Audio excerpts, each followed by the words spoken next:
This is the Loudest Crow. I'm Jonathan Louderback. I'm Justin Kroh, and we are here to caw through the noise. Did it right this time. You did it right this time. Oh, I never really believed in you. You know, whenever you walk in the room, I just get really nervous. You know, get real heart fluttery. So just I have to learn to control myself. I'm getting there. Your heart flutters. Valentine's Day is coming up. Now, that's true. I unintentionally did a very excellent segue for a Valentine's Day discussion. Great segue, right? I know. Yeah. I know. We talked about that like Monday. Wednesday. It was Wednesday. And we were like, yeah, we should do a Valentine's Day themed or something like that. And I'm like, because I was not planning that whenever I did that little joke. I'm brilliant. And you told me that you're too tired to be funny. Wow. I know, man. Maybe that's the secret. Maybe it's like no reference came to mind. I think I'm like the chemical X for your humor. Like whenever I'm introduced, it's always going to be funny. Right. Not to say I am funny, but you gotta have some more self-confidence, man. Don't disparage yourself. I inspire comedy. You inspire comedy? I inspire comedy. What does that mean exactly, to inspire comedy? Is that like, could you inspire comedy while being unfunny? Yes. Do you think? Yes, because then people can make fun of me for being unfunny. Well, is that inspiring comedy or being the source of comedy? I would say inspiring comedy. So if you're the source of comedy, so I do want to have a Valentine's Day discussion. No. I do, but I actually not. I do want to actually talk about who is your favorite comedian, like genuinely. What's his name? My dad and I watched him. I don't know his name. What does he look like? He's kind of old, like 50, 60, maybe a little bit of hair, a little bit of a beard. I saw this one comedy sketch where he was talking about like going to the emergency room and constantly having like poop in front of nurses and stuff, and how awkward it was. He was a very kind of like. He was a comedian that was really good at telling stories, right? And taking like real true stories from his life and making them really funny. I know funny. It's not John Mulaney, but that's his style too. So it's not John Mulaney. Actually, it might be John Mulaney. Is it the same guy that did I Am the Machine? I think so. You know that guy? It's like Bert Kreischer or something like that. I don't know. I don't know. I don't know comedians' names. I feel like I know who you're talking about though. My personal favorite is Bill Burr. Bill Burr. Familiar with the name, yeah. Bill Burr he has like some sort of East Coast accent. And, because I want to say New York, but like if it might be something else and then I'll get eaten alive, you know. Yeah. But Bill Burr, like he's kind of weird. So my taste in comedy has definitely evolved. Whenever I was younger, it was all edge. It was all edgy comedy. I'm like, oh, you said something controversial? Ha ha ha. You know, that was my style. And Bill Burr is very much still that. He's an edgy comedian, you know? He'll make jokes about stuff. Okay, I hesitate. So I'm not really all that into, like, anti-PC culture. Because, you know, there's, like... Yeah. There's, like, really more of an anti-PC culture than there is PC culture, it feels. Nowadays, yeah, I have to concede to that. Because I find anti-PC culture and that sort of brand of edginess somewhat funny, not as funny as I used to, but I still get a good chuckle out of it sometimes. Well, it's like there is a way of being anti-PC or just being irreverent that is not like manufactured and kind of cringy. I think there's like point. There's this brand of anti-PC or political correctness, just for the sake of people who may not know, but this anti-PC culture, it's like, yeah, I'm so brave because I'm against the establishment, and meanwhile, literally no one is doing anything to them whatsoever.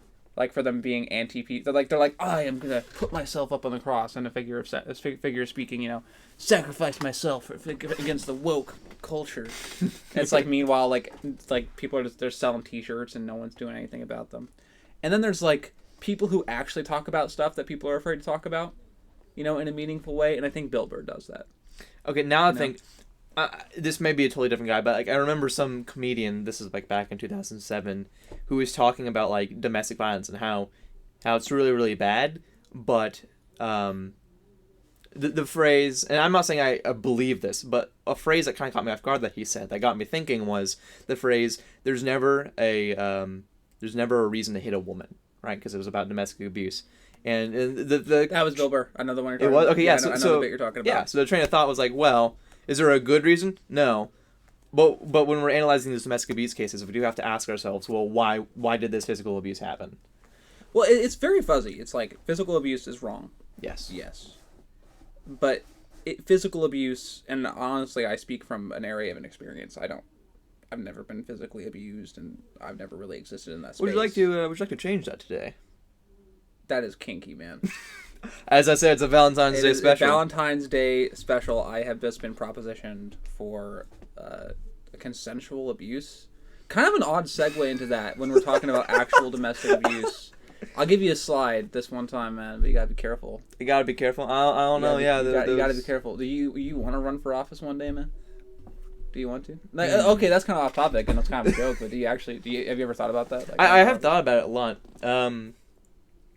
I really do not know, because on one hand, I think it'd be cool to try. I think everyone thinks it'd be cool to push the world in a direction that makes it more like their version of an ideal world, right? Mm-hmm. But the process you have to go through to do that, I think one thing that I would not like about being president is my privacy would essentially be gone. Oh yeah, like for the rest of your life. Yeah. You know, and I don't know if I'm comfortable with that. But that kind of ties into something we talked about after our discussion last week, where it's like, nowadays politics is just kind of entertainment, and so our politicians act more like celebrities than they do politicians nowadays. In the sense that, like, you know, everyone's trying to keep up with what they're doing, what they're up to, what flavor of ice cream is Joe Biden eating today. You know, it's very much so, more so than it ever has been, and this is a consequence of enfranchising more of the population, right? So I've done a lot. I've done a number of papers, like every time I have the opportunity to do my own paper in like an English class in high school, and going into, I actually wrote a paper on this in my first comp class in college. It's like, what is the optimal system of a democratic government? Like, what is the optimal way to run elections? What is the optimal way to have representation? And in general, my thesis is always going to be include some variety of more representation is better, but the consequence of that is that you're going to have more and more of the population that can't afford to be informed, truly informed voters. For example, while it is very true that, you know, the American system of the past, like, sucked ass, like, white landed male voters were the only people that were allowed to vote, it did have the consequence of making politics the realm purely of people who cared exclusively about politics. Whereas nowadays, I even asked you in it earlier, just on happenstance, it's like, do you vote? And it's like, yes. And I honestly disparage people our age who don't vote, jokingly mostly. But you live in this world where it's like, you could be working a full-time job with 3 kids, but you still have a civic duty to be an informed voter. And oftentimes, it's like, that's impossible. You really can't. I mean, yeah, I was looking at some of the candidates for our Missouri elections and such, and it was hard to find information on a lot of them. Mm-hmm. Like the only it's a job, you know, genuinely. Yeah, and obviously the Democrat and the Republican had tons of information about the other third party candidates didn't have much, and everything except for senator, like barely any information on those candidates. So it's like, how do you something do I found very interesting is if you go on to any presidential, like at least any recent president, with the exception probably of Donald Trump, just because he was such a public figure even before going into politics, it's really difficult to find like information about their upbringing and about their life. Yeah. Not necessarily that I deserve to have. Well, you know what? Actually, seeing as they're, you know, if you're the president especially, let's say like you're ruling over the most powerful military and economy pretty much in the world ever, you probably have the right to know as a voter. But it's like, so you pull up Joe Biden or Barack Obama, it's like, there's like so little about them. The only thing you know about them is what they've released. And my theory, honestly, is for their safety, for the safety of their families. Of course you'd scrub that information. Right? It's like, and this is kind of an off-topic example. Did you know that Brad Pitt was born in Springfield? No, yes. He went to Kickapoo. Yeah. His parents still, I'm not sure if they still live here, but they lived here for a long time. Like, people would figure out where his parents lived and like go to his house and ask them for money. My dad actually worked under Brad Pitt's brother. Yeah. But it's like, you know, it's just like, I understand why it happens, but like, you can't just do a cursory Google search and know everything you need to know about a candidate. Yeah. Like, you do have to dedicate, you have to dig, you have to do research. And so really it's impossible to expect people who are just living their day-to-day lives to truly be informed candidates. And going full circle back to like my original point, the more people you enfranchise, the more people who are going to vote, who by just the consequence of life are not going to be truly educated voters. Is that better than a system like that I talked about earlier with like the white, like the just white landed? Yeah, of course it is. Yeah. It's better. Like, I wouldn't want to go back to that at all. But it's just an unfortunate consequence of a good thing. Yeah. You know. Speaking of good things, let's get us back towards love, but interesting little side tangent there. Hey man, I mean, politics and love, all fair is love and war. Elections.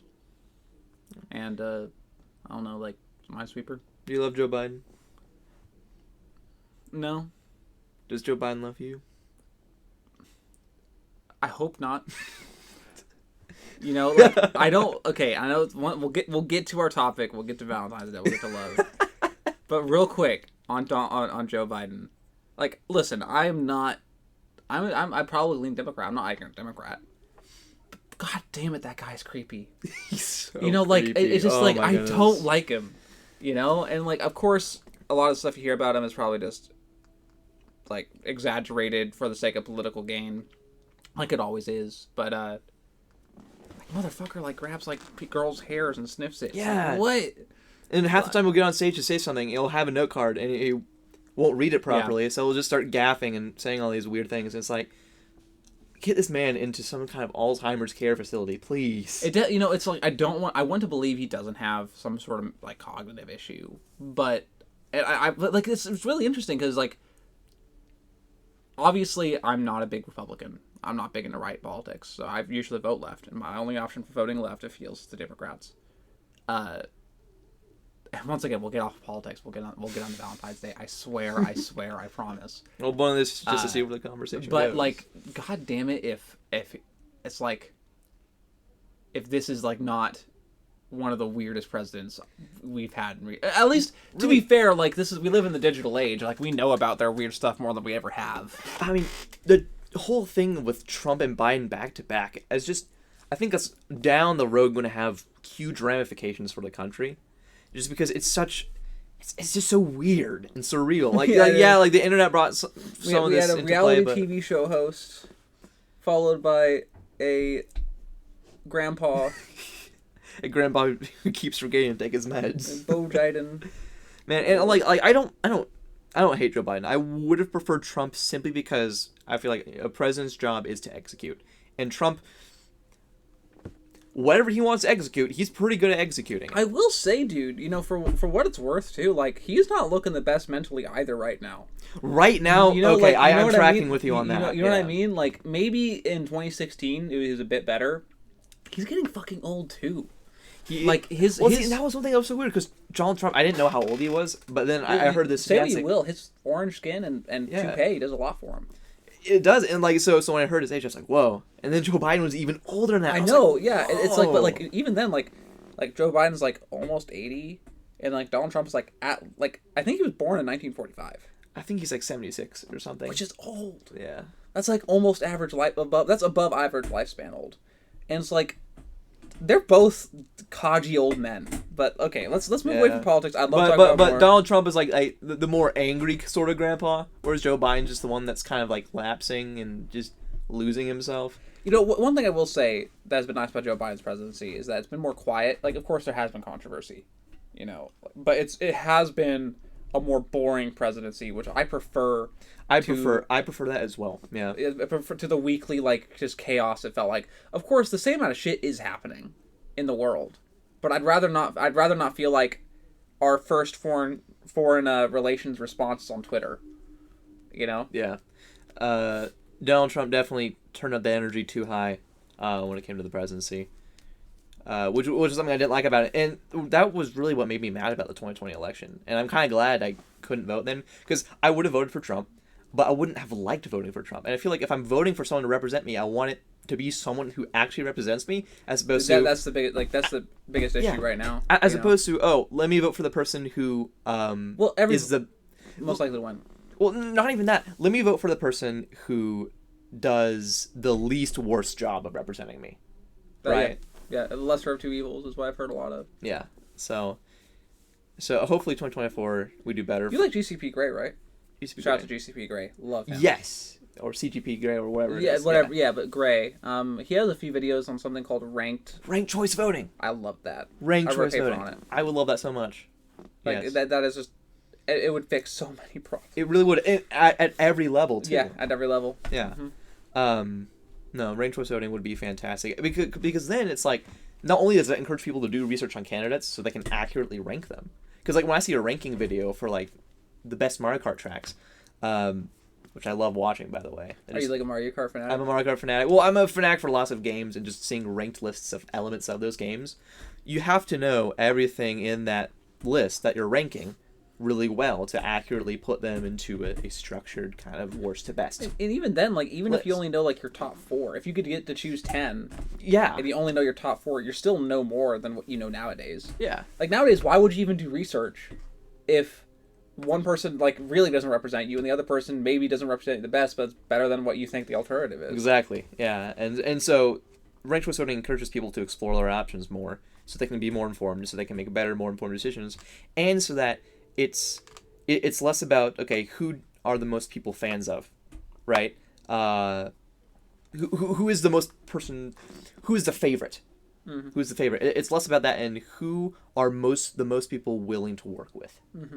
which I think is so much better. There's a show that I like watching, this animated show called Battle for Dream Island on YouTube. It's been going on for like 10 years now, 12 years or something like that. And recently they did a big shift where it was total drama style, where you would vote in the comments on who you want to be eliminated each episode. And whoever got the most votes would be eliminated. Now they've switched it, and you vote for who you want to stay in, and then the person with the least votes gets out. And I think that's something that I like. And it's not exactly ranked choice voting, but it's a situation where people are voting for what they want as opposed to for what they don't want.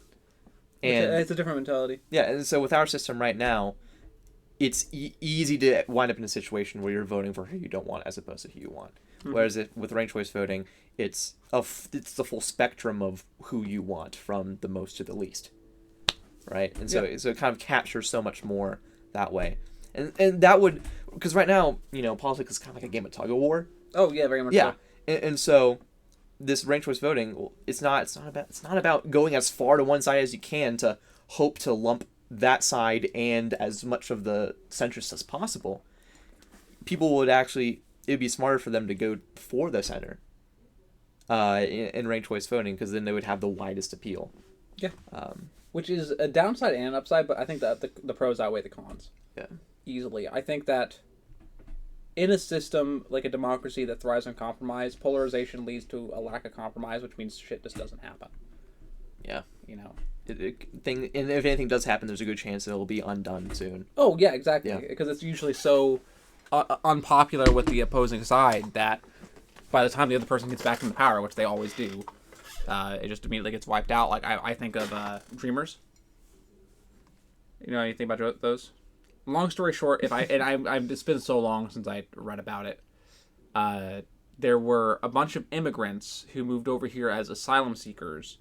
Children were taken in, given education. Most of them were given scholarships because of their circumstances. They got college educated.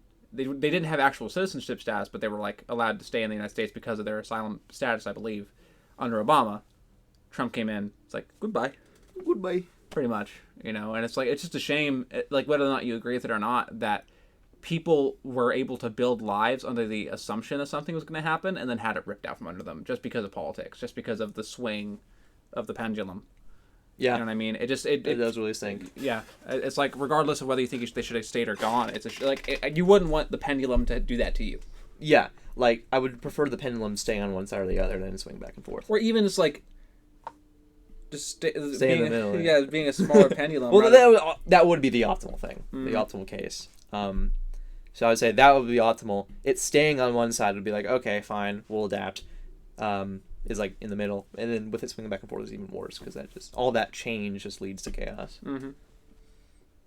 Speaking of chaos, love is chaotic. Our feelings are chaotic. Emotions are chaotic. Emotions are chaotic. Emotions are very chaotic. I love the movie Inside Out by Pixar. I think it's one of the most underrated Pixar films because it doesn't get talked about very often. It doesn't get talked about very often, but I think it's because people don't have anything to say. It's just a good ass movie. Everyone I've ever talked about Inside Out, it's a good movie. It's a good movie, yeah. It's really hard to find anything wrong with it. It just has a strong narrative, good characters, an amazing message to tell, and some real tear-jerking moments. Yes, yes. I still cry when I see that movie. Yeah, me too, honestly. And that's the end with Riley, where she's hugging her parents, and it just music cuts off, and she just lets out a very kind of shuddery breath while she's hugging them. Oh, that sound gets me every time. Yeah, it's because the emotion locked in there. On love in particular, what is there to talk about? Like, is there anything that's happened in your week? Is there somebody in your life, man? Well, no one in my life yet. On the off chance they watch this, I will not say their name. But there's someone I've been interested in. But I keep being afraid to ask them because I'm like, well, can I commit? Can they commit? Would I want to commit? Would they want to commit? Like, what would commitment even entail? Like, what would I have to give up? Would it just be time, or would I also have to give up some commitments I have now for the sake of that commitment? And my point is, I overthink it a lot. But like, I don't know. I feel like defensively, I'm not pursuing a relationship just because, well, it might be fun, but I'm worried the cons will outweigh the pros. Like, if it goes south with this person, I'll probably lose them as a friend. In fact, let me say I will. I will lose them as a friend because there's always going to be that kind of awkward stump between you and them at that point. And like, once romantic interest has been expressed and maybe even explored and it goes away, like, you kind of stay separated. Well, yeah, baggage. Yeah. You know, yeah. It's interesting. A lot of people say, so here's a concept to explore. Even though no romantic interest has been either expressed or explored in a real sense, the mere fact that it exists is a barrier in a friendship. That's true, because then it's weight. It's weight, and it makes interacting with them a little more awkward. It colors your own actions. It does. And something I've wondered is because this girl, she's smart, right? And I fear that at this point she's definitely picking up on it. But now this awkwardness is kind of bubbling in her, and she doesn't want to say anything about it because she doesn't want to be wrong and make things awkward. So I am an ardent believer, and of course I don't always practice this because emotions are vulnerability, and vulnerability is a hard thing to express to others because we're hardwired as living organisms to not be vulnerable, because vulnerability means weakness, which means death, right? That's like the chain of that. But vulnerability is actually more freeing than you'd expect. It's like, you know what? Worst case, it's like whenever you were, because I'm not going to say don't weigh the pros and cons and just go with your gut, because some people aren't built that way. You know, I'm certainly not. People are built different. Well, I'm certainly not built that way. I overthink everything too. So instead, it should be not about defeating your nature, but adopting habits and patterns that allow that nature to not get in your way. Right? And I think, by and large, if you're doing a pro and con analysis of a situation, especially one where you're expressing your emotions and being vulnerable to another person, almost 9 times out of 10, expressing that emotion, maybe not in a grandiose way, but in some fashion, is better than bottling it up. Let's follow this train of thought with some fashion. One example is, and my parents recommended I do this, is if you are interested in this person and you want to pursue not necessarily a relationship, but the possibility of a relationship with them, a great way to do that is to hang out with them in group settings. Because this is a person who I've only hung out with while in school or in class. Yeah. Or at least on the campus of Drury. And so when I think about, do I want to date them, I think a good way to help me answer that question is just to spend time with them in a less formal setting. That's something that's very, very wise, because something I've put thought into as of late is how lucky I've been, and not getting into depth because I think it's not kind to flex in that regard. Go for it, dude. Well, it's like a lot of people who aren't in relationships, it's like they don't want to hear about a good relationship, not because they're spiteful or hateful, but just because it reminds them, But I do think I have a really good relationship. And something I realized, one of the reasons we have a good relationship is nothing more than that we're very similar, like-minded people have similar interests. Right?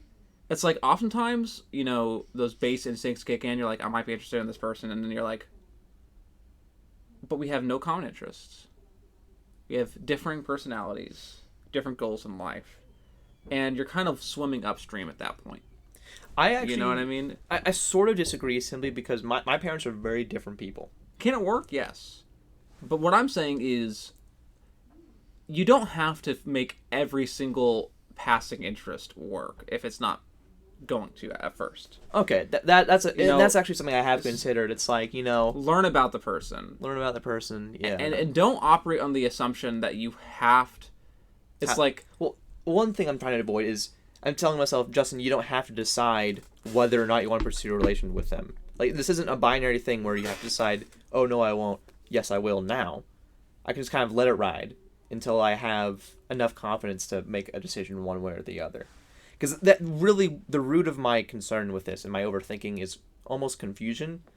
Confusion as to how do I feel, truly, behind the fluttery heart, but behind just the weird kind of unconscious attraction. How do I really feel? And is this really something feasible for both parties? Something I would like to say is that those feelings are real. Like, that fluttery heart is a very real thing. Now, what separating emotions of passion and novelty from emotions of fondness and compatibility is a distinction that you should make. But often that is a distinction you can only make once you've allowed the feelings of passion to pass, to live, to breathe, because they die on their own. You'll understand. It's like something and this is weird coming from a child of divorce. I think people, especially in our culture of monogamy, and I'm not like polygamy or anything, but more like in a culture of monogamy and in the culture of that's kind of we've inherited from a Christian legacy, even though there are less Christians and more atheists, more agnostic people out there, is this idea that you got to find your soulmate. You got to find the one, you got to stick with them through thick and thin. Sticking with somebody through thick and thin is not inherently bad, but you may not find your soulmate the first go around. And you don't have to like be with the person that you first, and it is rich coming from me, admittedly. You don't have to be with your first person forever, and you shouldn't be afraid of pursuing that, especially at the age that we're at. Well, like I have been through a relationship. Yeah, I know. It's just that came and went. So I'm already not with my first person. One thing that you mentioned monogamy, because I figured that would come up in this conversation. I think one problem I see with society, well, I think a problem that is evident in society right now is divorce rates are at a record high. And that is tearing apart families, and it has huge psychological impacts on children. There are plenty of studies that back that up. What? I have no experience with this. And what's divorce? And I think that's one thing that I think the root cause of this high rate of divorce is people are kind of adopting this mindset that I don't have many chances when it comes to asking people out and starting relationships, so I gotta find one that works. And as soon as I think it works, I need to marry that person. I think a big part of that too is it's that ticking time clock, and that ticking time clock, like, I think I may have mentioned this to you, but working where I do in the wedding industry, I have young couples our age getting married all the time. And something I said earlier but want to expand upon is this notion that you'll grow. The brain doesn't stop developing till 25, 26? 25, yeah. And even past that, we are at a stage in our lives where you and I still haven't moved out. We're still going to college. We still haven't gotten our careers. We're not just going to be changing neurologically. Our circumstances will change too. Circumstances will change. Everything will change about us.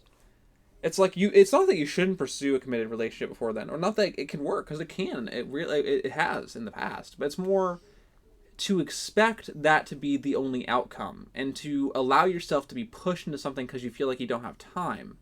I think is the root cause of a lot of that. Yeah, it's like the difference between somebody who gets in a relationship at a younger age because they want to versus that they feel they have to. It's really big. Yeah, and that's another layer of confusion. It's like, do I actually want to go with this person, or do I feel some kind of external pressure to do this before it's too late? Of course we feel that pressure. Yeah. Of course we feel it. It's beyond normal. It is literally in our instincts to reproduce and to find that partner. And whether you're an evolution guy or a theistic guy, it's like that is part of our nature. That's there. To find that partner. I think part of that has its roots in existentialism and in like fear of death and all that. But I think that love is difficult because it is mired in the human condition. I think true love exists, and I think that it actually kind of floats above it. I think true love is something that stands in denial of a lot of the darker aspects of humanity. And I think that it can be found, but it doesn't necessarily always stick around forever. But even when it leaves, it can be reclaimed again. Something you said earlier that I wanted to touch on but forgot. You said something about finding your soulmate. Would you say soulmates are found or made?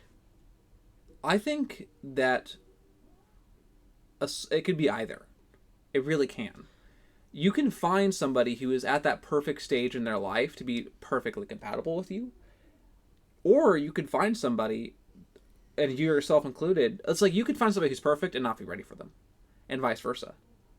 And I think that they can be made. And I think that sticking with somebody can result in a situation like that. I think having a soulmate and choosing to be in that sort of circumstance is a choice as much as it is something that just happens. Well, and for that reason, I would argue that on some level, soulmates are always made. I would say they are never found, right?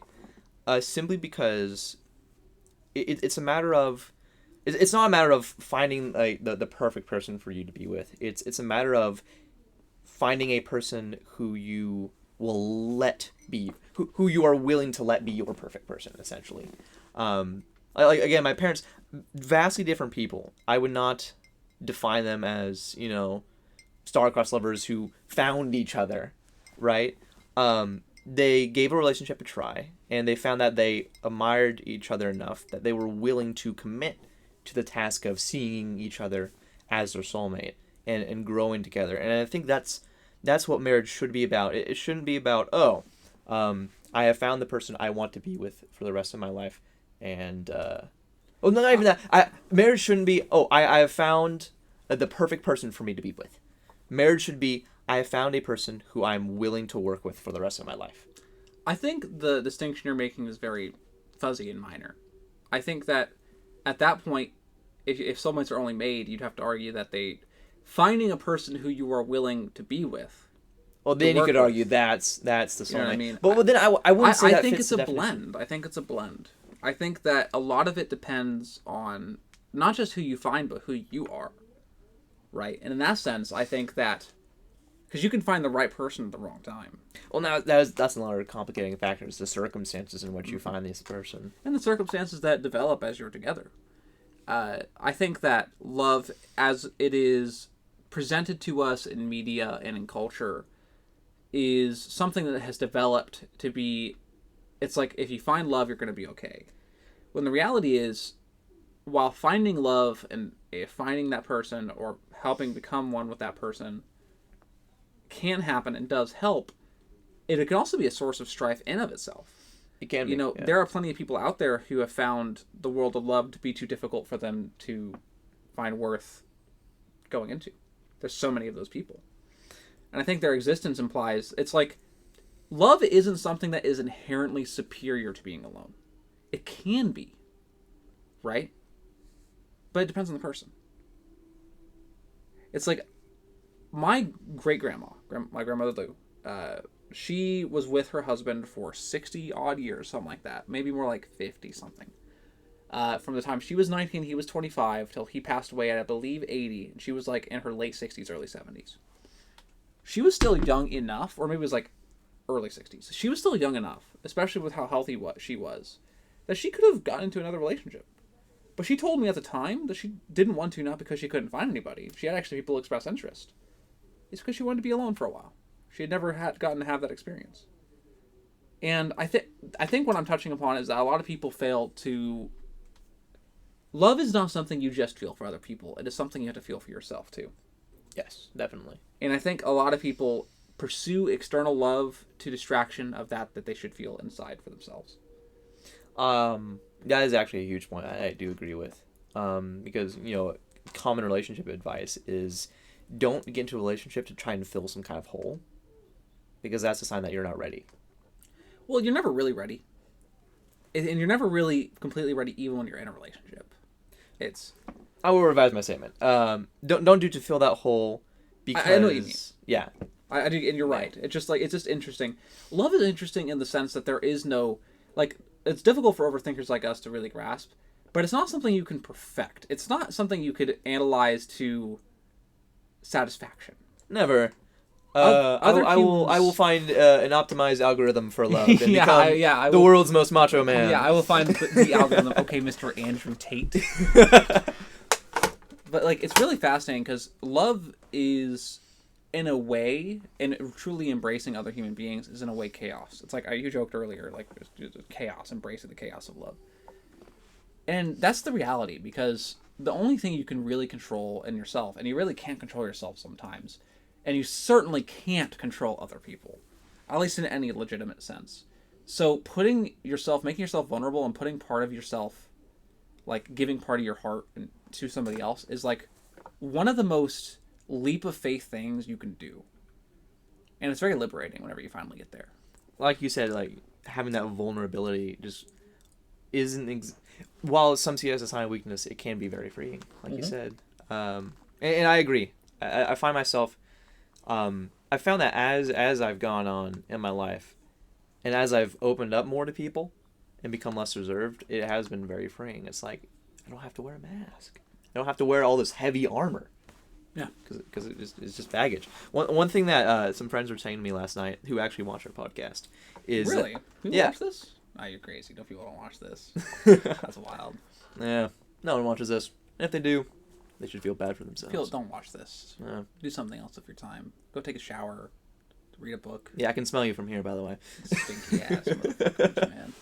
No, but they were, for their sake I won't say their names, but they're talking about, hey, are you okay with us kind of joking around with you being like, well, are you okay, like in general, but also they like to joke around because I'm like the only like Christian conservative in the group, and they're like, are you okay with us joking about that? Because we were kind of detecting hints of maybe repression when listening to your podcasts, and what I told them was like, no, don't worry about it, simply because I wouldn't express these parts of my personality if I weren't afraid. No, if I were afraid of seeing them attacked. But the fact that I am open about these things means that I am also open to criticism of those things and open to just casual, playful banter. And one point that I drove home last night when I was talking with them is I think it's always a good sign when you are confident enough in your beliefs that you are comfortable seeing them attacked. And we might have this opposite thought process, that we might be like, oh no, you have to be ready to stand up and defend your beliefs wholeheartedly. Defend the territory of your intellectual property. Exactly. But I think what it boils down to is when people are like joking around about this stuff, there's nothing really to defend against if you don't want there to be. If you're confident enough in your own beliefs and views and your lifestyle that you've chosen for yourself, it's like you don't need to see criticism as something to defend against. And I think that's what it goes into. It's like, and I'm not saying I'm not open to criticism, but I'm just saying I don't react to criticism harshly. There will be criticism that stings, and there will be barbs spoken about things that you make yourself vulnerable about that you weren't planning on receiving, and that will hurt. Vulnerability isn't that you can't be hurt. It is accepting that being hurt is part of life, right? It's like back on love in particular, like whenever you open yourself up to like that to somebody, and you reveal the deepest, what you perceive to be at least the deepest, darkest parts of yourself, there will be times that as a human being that will be utilized to hurt you, but it's not always intentional. And oftentimes it's just part of the process. Yeah. And even outside of love, even in like the notion of the stuff we believe and whether it should be like rather open to criticism, there will be times where we could weather criticism like a storm and days where we just can't take it. And I think that's one of the things that's really difficult about being in a public space. Like right now our podcast, jokes aside, people listen to it, they hear our ideas, they're able to criticize them and talk about them. But being a actually famous person, that's terrifying. Which is why I don't want to be president. yeah, full circle there. Yeah. No, it is very terrifying, but also in a sense virtuous. And I would say or admirable at the very least. Admirable, yes. And as what's his name? Aristotle loves to say, it's like, virtue is the mean between excess. So there is a point where you're leaving yourself too vulnerable, I would say, always. Yeah, you shouldn't just broadcast everything. Yeah. And we all know people like that. you know, or like even if we don't know, we've seen people I've had a number of classes where it's like I'll be sitting there, I'm like I like specifically in psychology for some reason people just like talk about like their deepest darkest trauma. I'm like, okay, man, like I appreciate that you're like open and accepting of that, but like this is a 101 psych class. Like this is a survey class, man. I'm not here for group therapy. Interestingly, bringing that up, I remember way back when there's a community of people who didn't like my game because there was a community like a people dedicated to no, okay. but like you mean like a group of people, a group of people, okay. a subset of a community that did not like my game because they were part of the greater backwards community who didn't like it because they thought it was ableist, right? And they were like, hey, having insanity mechanics in your game fills people with the wrong idea about what it's actually like to be insane, and so that makes people with mental disabilities look bad, and so your game is ableist and it's bad. And I thought that was a completely ridiculous leap of logic to try and conflate purely fictional mechanics in a fictional world with real things that people have to actually deal with. I don't think most people, you know, think that seeing things and like because like it's been a while since I played into the backrooms, to be fair. I don't think most people would play into the backrooms and think that's what it must be like to be schizophrenic. Exactly. Or something like that. Exactly, and it never tries to portray itself as that kind of any kind of. It doesn't portray itself as bearing any relationship to the real world, right? I mean, you're walking around the backrooms, for God's sake. You've literally no-clipped out of reality. Yeah, out of reality. Point. Yeah, you are literally like you're already violating. Why aren't they mad about violating the laws of physics? So I joined in the discussion, was trying to defend it, and I was being very respectful while they were just throwing tons of curse words and labels at me. A couple moderators on the server were doing it too because this was on Discord, and then I got muted for 24 hours. And I was like, I was the most respectful person in there. So what's going on? Oh, let me finish. Fair enough, yeah. Yeah. And so I started DMing one of the moderators, and they're like, okay, look, I actually don't have a big problem with your game. However, clearly a lot of people there did. And the fact that you kept trying to defend it, even if you were being respectful, was clearly making them more upset. It was clearly having this negative impact on them, and yet you kept doing this. And so, not that anything you did was wrong, or anything you said in particular was wrong, but because it was producing such a strong emotional response and stirring the pot, you were being too stubborn in defending this thing. Even if you were defending it respectfully, you know, trying to spur this discussion made things chaotic, and as a moderator, I felt, you know, obligated to calm things down by removing you from the conversation. And on one hand, that makes me so angry, because it's like, it shouldn't be my fault that they are reacting to my game in such a heinous way, in such an explosive way, and taking things so personally. But on the other hand, like, you do have to ask, well, at what point is stirring the pot starting it too much? At what point in stirring the pot does it start to splash out and ruin what's in the pot, right? And so that the reason this ties into the vulnerability thing is kind of like you said. There is a point where you can be too vulnerable, and like there's the right time and the right place to express certain views. And when you get to a point where being vulnerable is not only hurting yourself but potentially hurting others, that's where it's like, okay, you gotta stop here.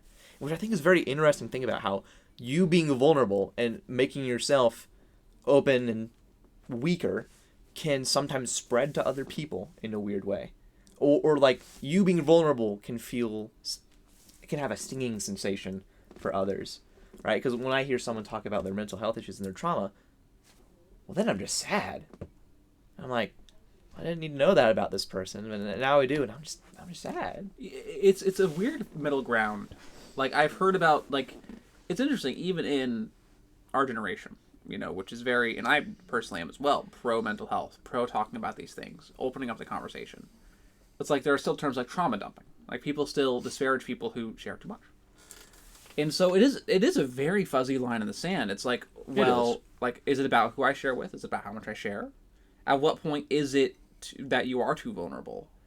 And I think it's very context-based. I think it's who you're talking to. And it definitely is. I think part of it is because it's strange in the sense that our society is meeting this changing point. It's like mental health. It's like the fact that there's two different types of depression, for example. It's like there's regular depression and then clinical depression. And for a long time, our society really only accepted, at least as a explanation for certain behaviors, clinical depression. And so we're coming to this new age where it's like we could talk about if we're depressed, if we're anxious, and stuff like that. And I think that our language or the ideas in our society aren't ready for just a casual expression of mental health, or at least they're still at this place where if you express something about your mental health that is negative, it sounds more extreme than it is because of how long we've been steeped in only the serious mental health stuff, right? It's like, just for example, I think if you say you're depressed, hundreds of years of only accepting clinical depression as an explanation for things immediately makes you think, well, depressed. The word depressed has a lot more power than it necessarily always needs to have. In the context of using that to go back to the vulnerability thing, I think that there's sometimes this weird feedback loop, especially in the realm of mental health and in the realm of things we care about, where being vulnerable makes you more hurt, which makes you more vulnerable, which makes you more hurt. You know what I mean? It's like, to those people who are talking to you about why your game felt ableist, what was happening was, at least from what I hear, is like, they're like, this game, essentially what they're saying, even though it might have been rude, is this game is hurting us. This is hurting us. We feel like you're maybe not discriminating is a strong word, but we feel like you're disparaging us and you're misrepresenting us. Yeah. And then certainly you're polite, but you said, I don't think I am. And it felt to them, maybe they weren't adequately sharing their message, but they probably felt to them, oh, well, we're being vulnerable, telling him that we're hurt, and he's not responding. That hurts him more. You're really hurting us. I don't think I am. So it goes back and forth. Okay, and that was something I considered. On an unrelated note, like, as a Christian, it hurts when I hear stories of people who like grew up Christian, but it just wasn't working for them, and so they decide to fall out of it and leave it because it's like, no, this isn't providing me what was promised, right? And that's how they genuinely feel. And when I was younger, what I would do is say, oh no, you just have to keep with it. You just have to keep at it. That's some cost fallacy. And you'll get there. There's that, but also, what I've realized is that the last thing you want to be told when you've been trying your hardest and failing is to try harder. And I can't, I look back at my past self, I'm like, dang, you did not do that in a good way. Yeah, it does not, but that's entirely normal. Yeah. Making myself open, there was one time in debate, I hated debate, really. I enjoyed the actual process. I enjoyed the intellectual aspect. I did not enjoy, maybe the people is a strong word, I did not enjoy the environment. The environment is toxic in debate. Anytime I went to a debate tournament in middle school, I didn't do it in high school. In middle school, I would get so anxious, and I'd feel so, ugh. I was pretty good at it. I wasn't anxious because I thought I was going to fail miserably, but I was anxious because it just felt like there was this immense pressure to, put aside my humanity. Yeah, to win a debate round, you have to be mean sometimes. Yeah. You don't have to be mean, but the culture cultivates meanness. It cultivates aggressiveness, and it works. It gets results. And I didn't like what it brought out of me, and I didn't like what it brought out in others. I remember one time, because in debate in particular, I didn't really have a lot of friends on the team, and it didn't feel like a space for me that I could openly express myself. So I'd go to my rounds, and I'd go back and just play on my phone and do nothing in silence for a few hours, and then go back to my rounds, so on and so forth. So I was really tired, and I was angry, and I was fuzzy-minded, and I get into a round, and this person who I'm actually not friends with, basically, long story short, I took some prep time when it was about to be their speech, so I gave them prep time. And they said, thank you for the prep time, in a little bit of a sassy way. And I was like, I literally growled. I was so upset, I literally growled, in the room. And I look back at my sophomore self, I'm like, oh my God. It just feels so, it's in the concept of vulnerability and making yourself open. There are times where, even though you don't mean to be, your vulnerability just, comes out. You know what I mean? Yeah. And that's another thing I fear about when it comes to getting into a relationship is the pacing. It's because I think, like you said, vulnerability needs to be based on context. So at what rate do you dispense vulnerability is something I'm concerned about. Because, let's say I get into a relationship with this person I'm interested in. Great. what's the pacing gotta look like? So here's something I want to posit to you. Is the person... So I think this is something guys do a lot. I know I do it, and I think I've seen a lot of guys do it too. It's like, in general, I think it is easier for a girl to find a relationship, right? And it's not because of like a disparity in numbers or anything. I just think there's just like this culture in guys. I think what it is that, at least especially younger, like right where we're at now, it's kind of assumed guys are going to be the initiators. I actually genuinely think that's changing, like all over the place. I think that's like, I've seen a lot of it on the other foot. But right now, at least in my experience, is what I've seen. And so guys are like, they think about all this stuff. They're like, oh man, what about the pacing? What about this? What about this? What about that? But the reality is like, this girl, this possible partner is also a human and probably also has no fucking clue. You know? That's something I've thought, and that's giving me a little bit of solace. Like, literally no idea. Like, it's like, you're like, oh, what's the pacing? Like, I need to think about that. When the reality is the other person's like, I don't know either. You know, I think we assume that the other person has it all figured out. Yeah. You know, it's very... Like, they know what they want, but they don't know what they want. No one knows what they want. You don't know what you want. I don't. And that's the thing that I keep trying to tell myself, because it's so easy to idealize a person you're interested in. Yeah. You look at only the good parts. Yeah. And I think one of the main points of a relationship is to try and see, okay, let's get rid of that idealist kind of view of this person, and let's pick apart the less admirable parts of their character and see if I'm willing to get over them or not. Like, get over them after if something went wrong? Well, get over them. It's like, okay, oh, this girl that I like is cute, but she chews her food too loudly. Huh.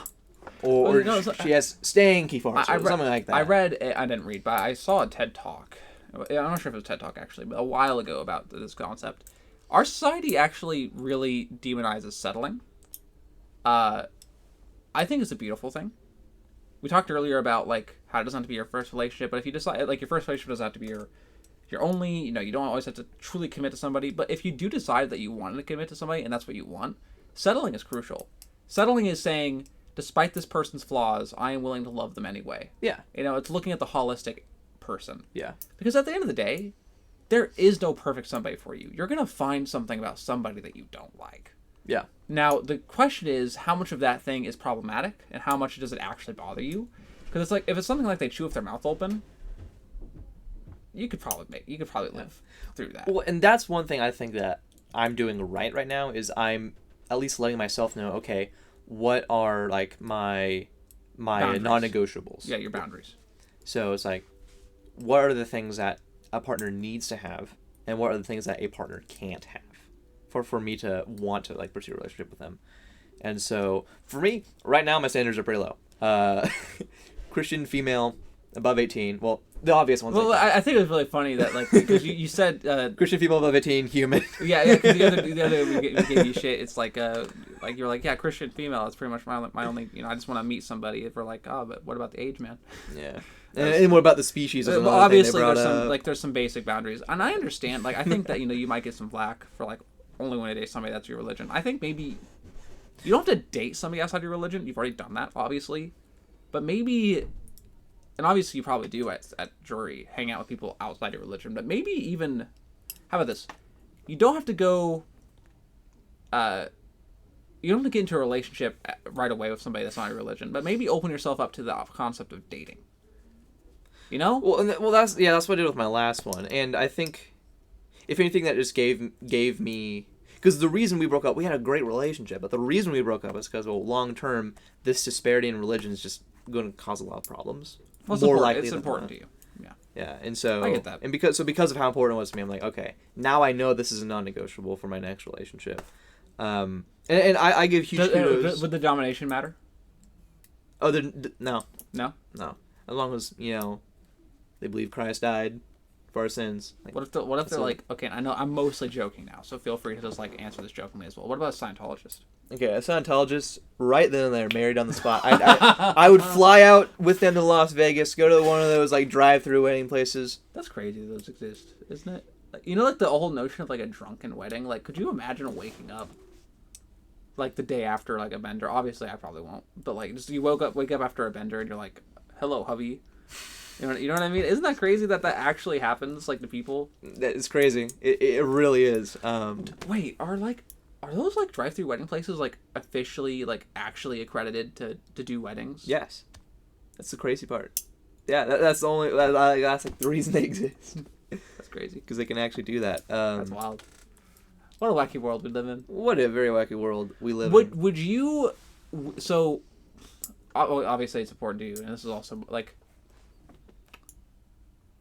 What about somebody who, like, would you want to convert somebody? I guess is an interesting question. Would you want to, or would you want it to be something pre-existing? I would rather it be something pre-existing, just so we could both have like a foundation with about the same amount of strength to it. And that way, it doesn't feel like you're forcing them into something. Yeah, exactly. Because with my previous one, I will be honest, I want to convert them, not for my sake, so I could be comfortable, but because I genuinely believe that everyone should be converted. Because as a Christian, but that's a bad dynamic to have in a relationship. It is, yeah. It's a bad dynamic to have of like, oh, you need to change for me. Yeah. Because that's how it'll always sound. I mean, even if I really want them to change for their own sake, it will always come off as there probably is some underlying, like you may not even realize, but there probably is some underlying that makes me more comfortable, and it's impossible to escape from that. Yes, and there is, like, even the Bible says, like, oh, you have to make sure you and your spouse are equally yoked, which is like, both have this. That's also like a term for like being like that's like a term for being strong, right? Like being yoked. Not yoked with an L, but yoked. Look, yeah, but like Y-O-K-E-D. I know what you're talking about. I get what you're reading. Yeah. But I'm in a silly mood now, and just the idea that God's like you have to be equally yoked. I told you, I inspired comedy. You have to be equally. You have to be equally like. Ripped, you know what I mean? Those who live together stay together. That's what I've heard. That's true. Because they can carry each other's burdens that way. That is very clever. Yeah, I like that. Look at us go. Could you imagine like your vows? I'm sworn to carry your burdens. You play Skyrim? Skyrim? No, I have not played Skyrim. God, I tried to play it once. Right over your head. Look! I tried to play amazing. I tried to play it once. It's okay, man. You don't have to play Skyrim. But I made a Skyrim reference that was really funny. Oh, okay. And I'm sad actually about Skyrim because I tried to play it once when I was like 11 because my dad was playing it at the time and I thought it looked cool. So I got it on my computer and then I woke up in the cart and I was walking along. I was like, oh, cool. And then it wouldn't let me get out of the cart. I pressed every button on my keyboard, did everything, clicked everything. It was gatekeeped by Skyrim glitchiness. It would not let me get out of the cart, so I never tried since then. And maybe I will soon, actually, because it does seem like a really cool game. And like my dad's been replaying it recently. That's worth a playthrough. You can mod it too to your preferences. So to your preferences, yeah. Hey man, don't you twist my words. I didn't mean it. Look. I'm not. Listen, they are known for that sort of stuff. I know, nothing against you, modding but modding community goes far. Well, I have nothing to say as a Minecraft enthusiast. Do they really have like? Oh yes, yes. Like are yes. Let's leave it at that, please. Are what? Yes, let's leave it at that. I have not played them. I don't. I don't think you have, but like, just the yes in Minecraft. Yes. Leave it at that. Oh, actually, I kind of want to leave the podcast at that. No, let's please, no. Can we please go for like, we're not even at an hour yet. We have to go for at least another 2 minutes. Okay, we can go for another 2 minutes. I kind of wanted to leave it on. I never knew that there were R-rated Minecraft mods out there. That is crazy. But does it surprise you, though? It does. Okay, so it doesn't surprise me that they exist. It surprises me that of all the mediums that you could do something like that in, that somebody with the talent and the know-how to mod something decides Minecraft is the medium that they want to do it. Okay, now I'm tracking. Because there's so much out there. Like, if you are that way, like, if you're that down bad, and you have that talent, you know what? Whatever, man. That actually ties into something I was going to talk about. People need to do what makes them happy, I guess. I don't know. I don't know, man. The down badness. The down badness. That's kind of something I want to talk about. Down bad? As a Christian, it's so hard. Oh, no. It's so hard because okay, the typical modern Christian doctrine you hear is that it's okay to be down bad, just don't act on it. Oh, okay, you're talking like literally. Yeah. Okay, I thought you were about to make a joke or something like that. No, I want okay, but man, I want my juicy Jesus, dude. This nice cheese. That's exactly. Okay, I think the Minecraft stuff sent my mind down a dark path of human nature. So let's move away from that. I think that's totally. I would agree with that. Yeah, and it is kind of a weird struggle because let me paint a picture. I'm gonna be vulnerable for a bit here. Oh gosh, don't go to too much depth there. No. Oh, you know me. I go all the way. Oh my God. Deep down. No. All right. Give me the generalization. Generalization. So, as an adolescent male, I struggle with lust. Are you still adolescent? Like I don't know. As a young man. Okay, there we go. As a young man, I don't know words. No, but, I get what you mean though. Yeah. Yeah, and I struggle with that, and part of me I don't know, because I do a good job of avoiding my temptation, but sometimes it's just I feel guilty for being tempted in the first place. I'm I shouldn't be this way. I think that even though you're a Christian, even though you're you've said you know your path, that's what you want to pursue. I think there is a lot of value in the wisdom of the other faiths and other philosophical doctrines. In the Buddhist and in general South Asian faiths, you find a lot about mindfulness, and in general understanding. So, you are not your emotions, right? You are not your thoughts. You are something else that inhabits those things. Now you find something really funny. I have to say it now. I was trying so hard to hold it back. You said Buddhist. I thought Buddhist. You're an interesting person, Justin Kroh. Thank you. I pride myself in my interesting nature. You're very interesting. I mean, I would listen, man. If maybe you are down bad, but you do need this Buddhist wisdom. See, it's one of those things where you joke about it to the point where it becomes true. You're just yeah. Regardless, though, I just want to say this. I think it's valuable. Yeah. You don't control your emotions. You don't control your thoughts. You really don't control. You can't. It's your thoughts and emotions are kind of like breathing. Yeah. In the sense they that just kind of come to you and you're it's you can control your thoughts, but only whenever you're consciously controlling your thoughts. You can control your emotions only in the your emotions are kind of like your heart. There's a reason they're likened to that, and your thoughts are like your lungs. Your lungs you can consciously control. Your heart you can slow down and speed up through periphery action. But things happen to it regardless. Yes. And I think emotions are very, very similar in the sense that we really don't control them. All you can control your actions is your actions in response to those emotions. Yeah. And in the Christian theological sense, about the down madness, it's you were programmed with that in you, right? You were put into this earth with those things that would happen to you. But referencing our discussion the other day, if it means that much to you, you were also given free will to react to those things. So I don't think it's bad. I don't think anyone should be guilty about the way they do it. Because you also don't control being happy. You don't control being sad sometimes. You don't control being proud. But you do control not being an asshole about being proud. It's plenty of us are, controlling your reactions to your emotions is the difference between being a good person and Andrew Tate. I love how you... Modern wisdom right there, man. Yeah, you're making everything culturally relevant. Well, I just reference Andrew Tate a lot because I think his situation's funny. Now I remember, we were even talking about that after our cast last time. Yeah. What a strange man. I think I may have even said that last time too, but whenever he comes up, you just have to acknowledge how strange he is. Sometimes, he's a salesman. He's a showman. He's strange in the sense that it's probably fabricated because he makes a lot of money doing it. But reminds me of Nikocado Avocado. Who? Is that the guy that eats a lot? Yes. Oh God. He freaks me out, man. I've never seen any videos. I don't know a lot about him. I just seen clips of him eating stuff. Isn't he literally purposely eating himself to death? I have to believe he is. Yeah. Isn't that his isn't that his stated goal? That's what I've heard. Maybe it is. I haven't heard.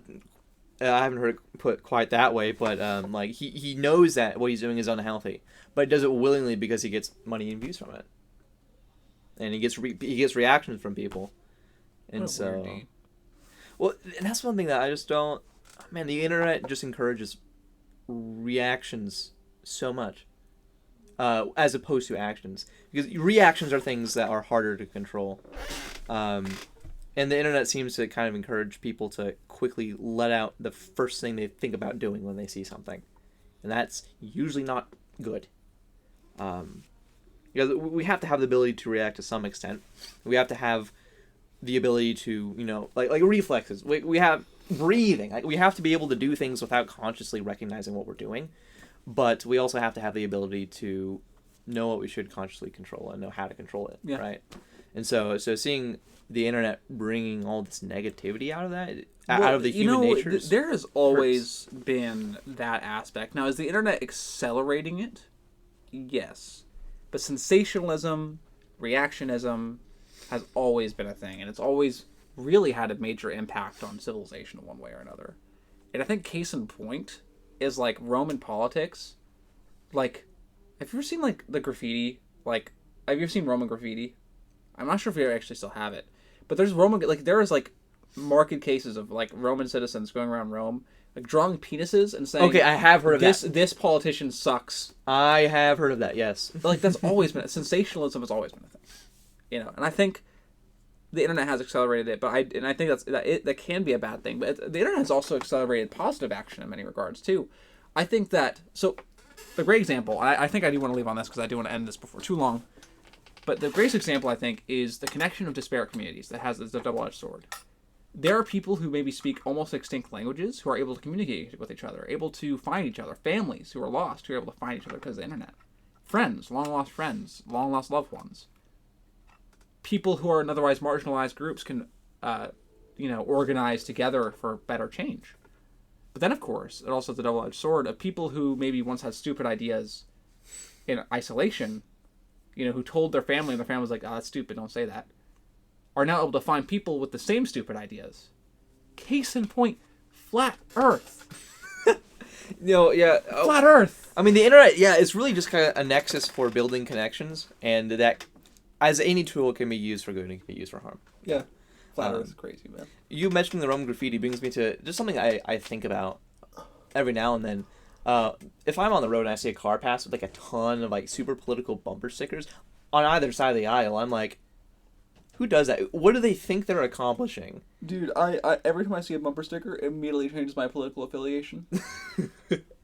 But like, you're just spending money to kind of advertise something that not it's virtue everyone needs signaling. To know what? It's virtue signaling. Yeah. I think it's really interesting that the right has like taken virtue signaling as this great evil. But everyone has always virtue signaled. That's true. Like, Christians who wear a cross around their neck are virtue signaling. Exactly. That's one thing. Like, a lot of Christians are called out, rightly so, on hypocrisy, and a lot of it has to do with virtue signaling. Getting on your high horse, man, like, me, I am better. But it's like not abnormal for it to happen, because virtue signaling is throwing out into the void that you're a good person, and like whenever you do that, it makes you feel more confident in what you believe. It makes you feel safer. That's why people put those bumper stickers on there. It's like, it's not to raise information. It's not to gather awareness. It's either because it's funny, which is the good circumstance, or because they want to signal to everyone that this is who they are. On the note of political bumper stickers, I saw one that was hilarious yesterday. It's just a little picture of Ted Cruz, and it said, "This man ate my kids." I thought it was so funny. Like, if I were ever to put a political bumper sticker on my car, it'd be something like that. Ted Cruz ate my kids. I thought... Oh my God, that's funny. Exactly. It's like, I think that's one thing that I like about our political culture, is we are not afraid to make fun of it, because it kind of brings out humanity. Oh, 100%. Yeah. When we joke about stuff... One of the reasons I pride myself in inspiring comedy is because I think comedy brings out people's humanity. And that's one of the best things. And, like, that's just why I find myself to be such, not just an optimistic person, but an engaging person who likes to try and make people laugh. Right? And who laughs a lot. Like when I was watching our streams, I told this to you, I was worried I was laughing too much. It is awkward, like, well, it's like it's the Jimmy Fallon effect.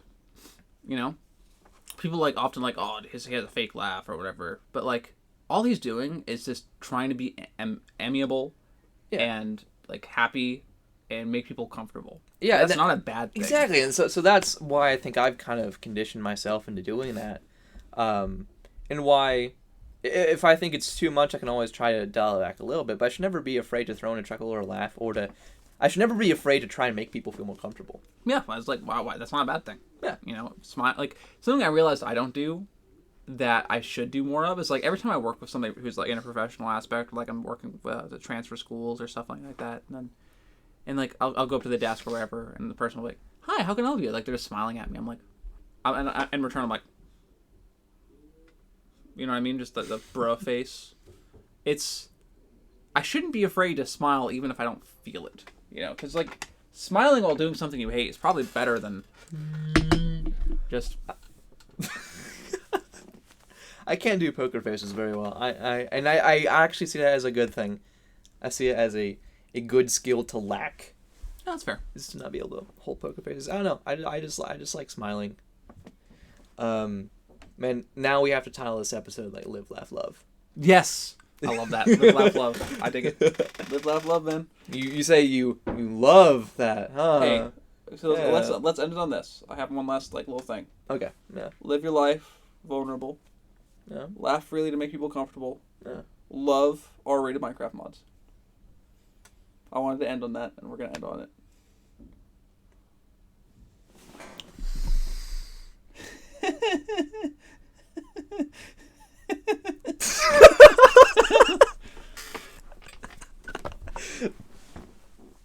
Please tell me that it stopped. Okay. It didn't stop.